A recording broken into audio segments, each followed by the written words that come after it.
ఏంటి ఛాలెంజ్ చేస్తున్నావా? yes ఈ ప్రపంచంలో డబ్బు దగ్గరికి వచ్చేసరికి ఎవరికి వారే యమునా తీరే.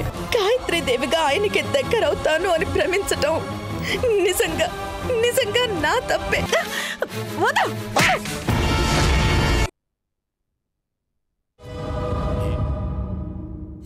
అగ్ని సాక్షిగా జరగబోతోంది పెళ్లి కాదు, నీ గర్భశోకానికి నాంది అని చెప్పాలనుంది ఆ బకరాగాడికి. ఏమ్మా, నువ్వైనా నాతో చెప్పలేదు? బలిగా పోతున్నది మీ వాళ్ళమ్మాయేనట కదా, నీ ఆధ్వర్యంలోనే జరగబోతోందట కదా పెళ్లి అనబడే ఆ మంగళ కార్యం. ఏమంటున్నారు మీరు? ఆపేయమంటున్నాను. ఆ పిల్ల బతుకు బండలు చెయ్యొద్దంటున్నాను. ఇలాంటి మేకవన్న పులిని నమ్మితే నా కూతురు అర్చనకు పట్టిన గతే ఆ పిల్లకి పడుతుందని హెచ్చరిస్తున్నాను. మీరు నేనే ఆ రోజు నన్ను నాన్నగారు అని పిలవాలని ఉంది అని అన్నావు. ఆ అభిమానంతోనే చెప్తున్నాను. వీడు ఒక త్రాచు పాము. ఆశ్రయం ఇచ్చినా తప్పే, ముమ్మటికి ముప్పే. ఆ పరిస్థితి దాపరించకముందే ఈ దుర్మార్గుణ్ణి తరివేయమ్మా. నేను చెప్పేది వినండి. చెప్పాల్సింది నువ్వు కాదమ్మా, నేను. నా కూతురు అర్చన అర్ధాంతరంగా ఈ లోకాన్ని విడిచి వెళ్ళిపోవడానికి కారణం వీడు, ఈ దుర్మార్గుడే, ఈ రాక్షసుడే. అన్యాయంగా నా బిడ్డని పొట్టని పెట్టుకున్నాడు. పెళ్లి పేరుతో నరకాన్ని చూపించిన నయవంచకుడమ్మా వీడు. ఎన్ని పెళ్లిళ్ళైనా చేసుకుంటాడు, ఎంతమంది ఆడపిల్లల బతుకులనైనా నిర్దాక్షిణ్యంగా నలిపేస్తాడు. ఇది నా మాటగా ఆ అమ్మాయిని కన్న తండ్రికి చెప్పమ్మా. కాళ్ళు కడిగి కన్యాదానం చేసి నీ కూతుర్ని నువ్వు నడిపించబోయేది పెళ్లిపీఠల మీద కాదు, బలిపీఠం మీది కని హెచ్చరించమ్మా.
ఏమైందండి?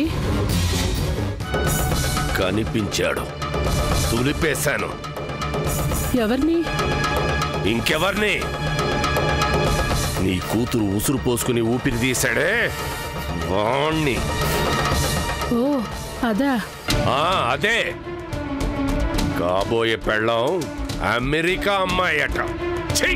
సిగ్గు లేకపోతే సరే. ఈ వివరాలన్నీ మీకెవరు చెప్పారు? దాచాలనుకుంటే దాగే విషయాలా ఇవి? పిల్ల పేరు శిరీషట. మన గాయత్రి ఉందే వాళ్ళ తాలూకట. ఓ, గాయత్రి కనిపించిందా? కనిపించింది. ఆ దరిద్రుడు వాళ్ళింట్లోనే డ్రైవర్గా పనిచేస్తున్నాడు కదా, చాలా తెలివిగా ఆ పిల్లని బుట్టలో పడిస్తుంటాడు. కోట్లాది ఆస్తి చేజిక్కించుకోవడం కోసం ఒక పథకం వేసుంటాడు. అల్లుడు అలాంటివాడు కాదండి. అల్లుడు కాడు, దరిద్రుడు, దుర్మార్గుడు, పచ్చి అవకాశవాది. అందుకే కుండ బదలు కొట్టినట్టు గాయత్రితో చెప్పేశాను.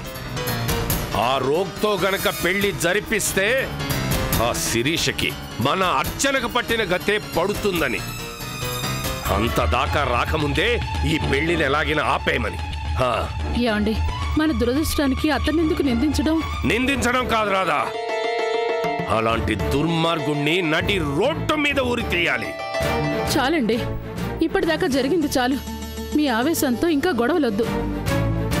ఏం రాధా, భయపడుతున్నావా? నీ మొగుడు చేతకాని వాడనుకుంటున్నావా? చూస్తూ ఉండు, అందరం ముందు వాణ్ణి.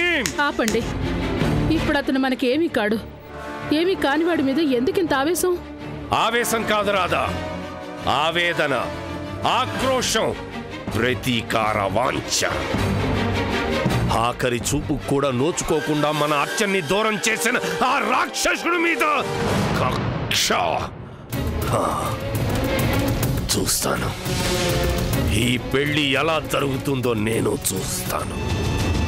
పచ్చటి పందిట్లో అందరి ముందు వాడి జాతకాన్ని బయట పెట్టి వాణ్ణి తలదించుకునేలా చేస్తాను. వద్దండి, ఈ పగలు పంతాలు మనకొద్దు. ఈ కక్షలు కార్పణ్యాలు వద్దే వద్దు. నా మాట కాదని మీరు తొందరపడ్డారో నా మీద ఒట్టే.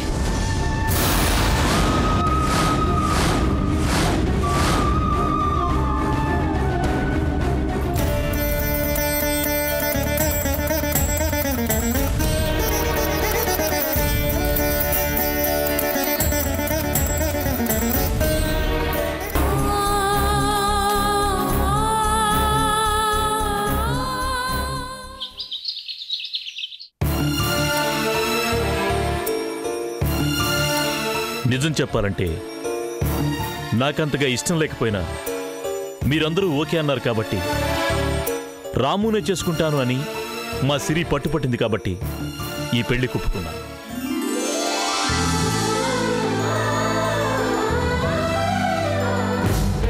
అనుకున్నాక ఇంకా ఆలస్యం చేయటం అనవసరం. అన్నయ్య గారు ఏమంటారు? నిజమే, కానీ ఒక్కసారి వాళ్ళిద్దరి జాతకాలు చూపిస్తే మంచిది కదా అని. అవునే సుజాత, జాతకాలు కుదిరితే వెంటనే ముహూర్తాలు పెట్టుకోవచ్చు. అలాగే సిరి జాతకం అయితే రెడీగానే ఉంది. మహర్జాతకుడు రాము జాతకాన్ని చూడనే అక్కర్లేదు. చూడండి సౌందర్య, మా ఇద్దరి జాతకాలు తప్పకుండా కలుస్తాయి. నాకా నమ్మకం ఉందిలే. మరింకే, రాము వాళ్ళ ఇంటికి వెళ్ళి జాతకం తీసుకుంటే సరి. సరే, నాకు నమ్మకం లేకపోయినా మీకోసం ఓకే. మరి దీనికి పంతులు గారు అది కావాలేమో? అవును కదూ. కదూ అంటూ ఆలోచిస్తారేమిటండి? వెంటనే పంతులు గారి ఫోన్ చేసి రమ్మని చెప్పండి. సరే, అలాగే.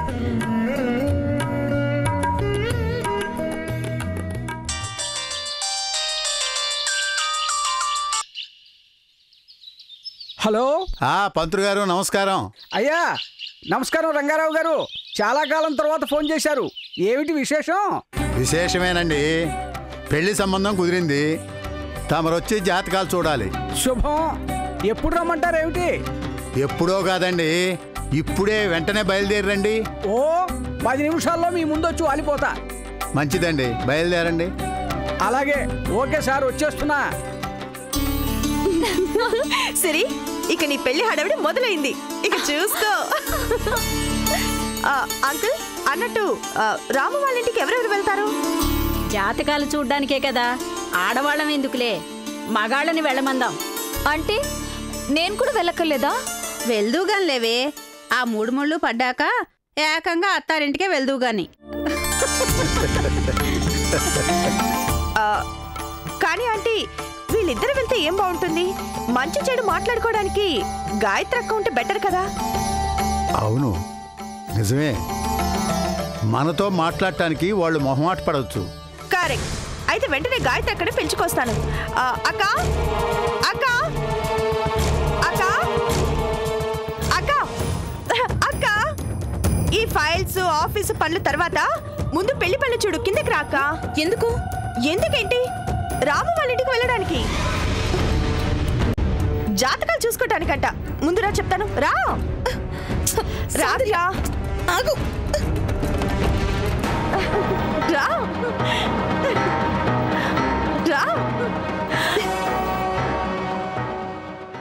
అమ్మా గాయత్రి, పంతులు గారు రాగానే నేను, శేఖరు, నువ్వు, రాము వాళ్ళింటికి వెళ్ళాలి.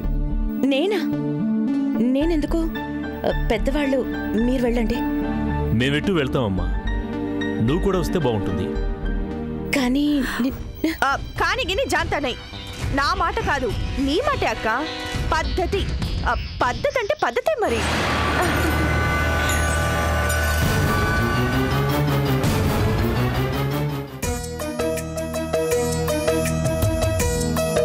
అయ్యా నమస్కారం రంగారావు గారు. నమస్కారం పంతులు గారు, రండి కూర్చోండి.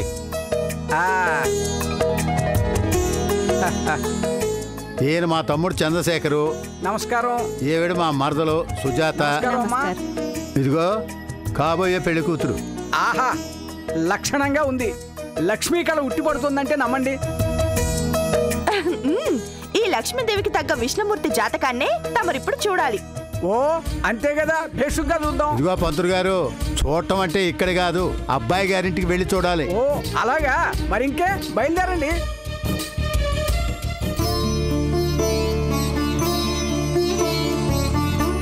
అమ్మా గాయత్రి, అన్నీ నువ్వే మాట్లాడరా అమ్మా. అయ్యో ఆంటీ, మీరింతగా చెప్పాలా? జరిగేది ఎవరి పెళ్లి? ఇటు ఆడపడుచు పెళ్లి, అటు అందరి బంధువు లాంటి వాడు రాము పెళ్లి కదా. అమ్మా, దుర్ముహూర్తం రాకముందే బయలుదేరాలి. పదండి పదండి. అక్క వెళ్ళు.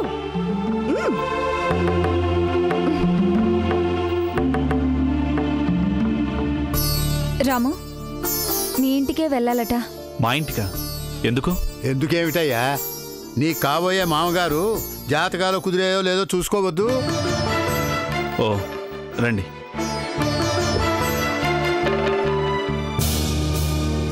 అక్క, నువ్వు వెళ్ళి ముందు సీట్లో కూర్చో.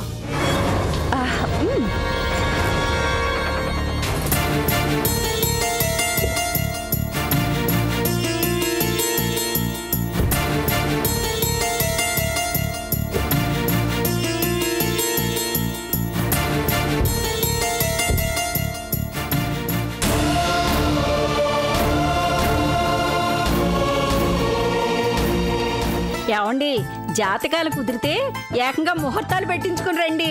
అలాగే. పెద్దన్న, ఆ పెట్టే ముహూర్తం ఏదో కొంచెం తొందరగా పెట్టమనండి.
అయ్యా, పెళ్లి విషయంలో వధూవరుల జాతకాలు కలవటం చాలా ముఖ్యం.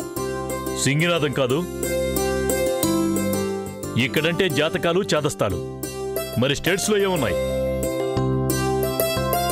అక్కడ పెళ్లిళ్ళు చేసుకున్న జంటలు సుఖంగా లేరా? పెళ్ళైన ఏడాదిలోపే విడాకులు తీసుకుంటూ చాలా సుఖంగా ఉన్నారు. అది అలా చెప్పండి. ఏంటి చెప్పేది? ఈ జాతకాల మీద నాకేమాత్రం నమ్మకం లేదు.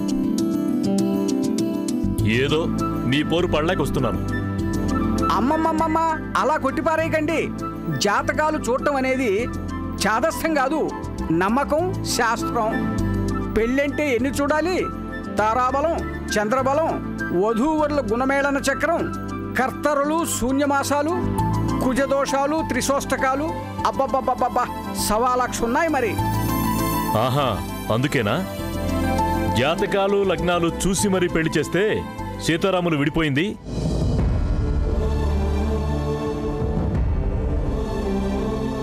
చూడు శేఖరు, సీతారాములు విడిపోవటానికి కారణం ముహూర్తం పెట్టడంలో దోషం కాదయ్యా, వాళ్ళ జాతకాల్లోనే ఉన్న దోషం.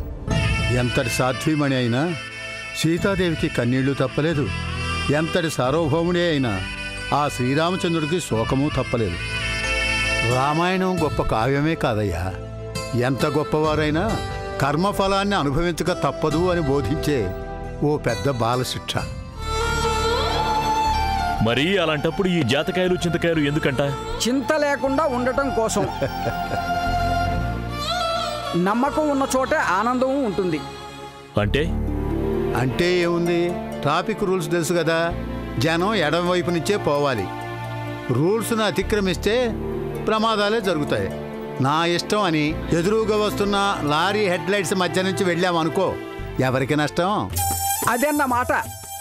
సేఫ్టీ గురించి చెప్పేది ట్రాఫిక్ రూల్స్ అయితే, మనిషి శ్రేయస్సు గురించి చెప్పేవే ఈ జాతకాలు. అవన్నీ కలిస్తేనే ఈ పెళ్లి జరిగేది.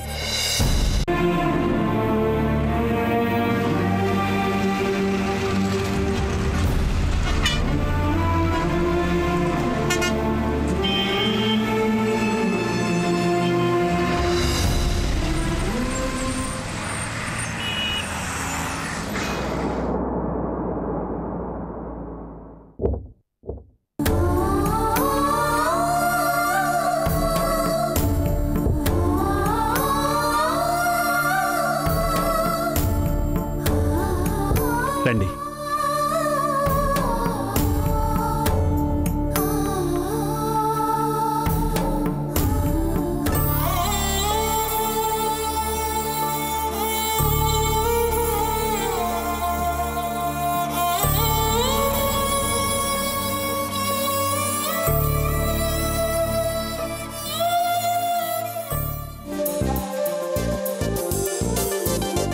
నమస్కారం అండి.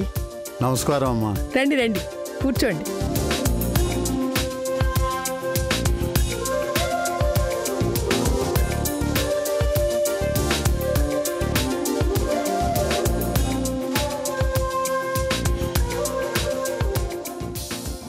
అమ్మా సూర్య, అందరికీ కాఫీలు తీసుకురా.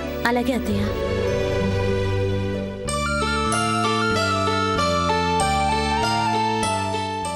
అన్నపూర్ణమ్మ గారు, మా శిరీష్ని పెళ్లి చేసుకోవటానికి మీ రాము ఒప్పుకోవటం నిజంగా మా అదృష్టం.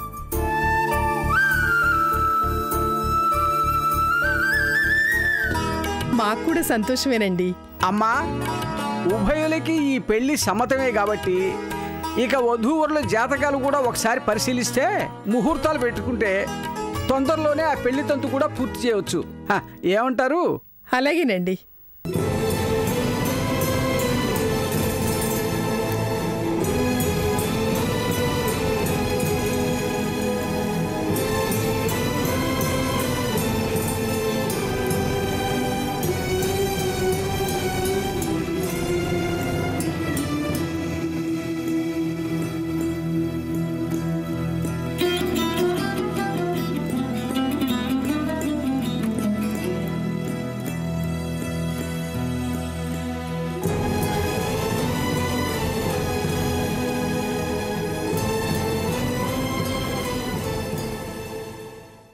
అయ్యా, తమరి కుమార్తె శిరీష జాతకం ఇస్తే. ఇదిగోండి.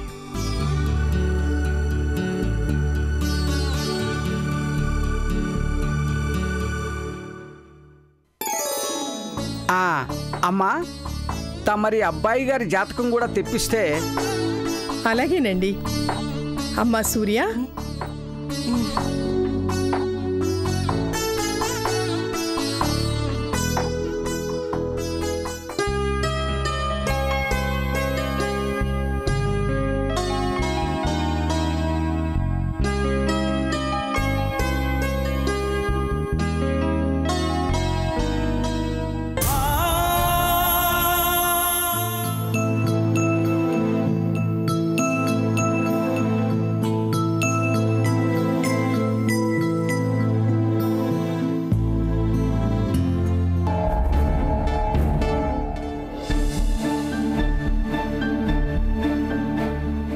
పెళ్ళిళ్ళు ఆ స్వర్గంలోనే నిర్ణయించబడతాయి. కాదు మరి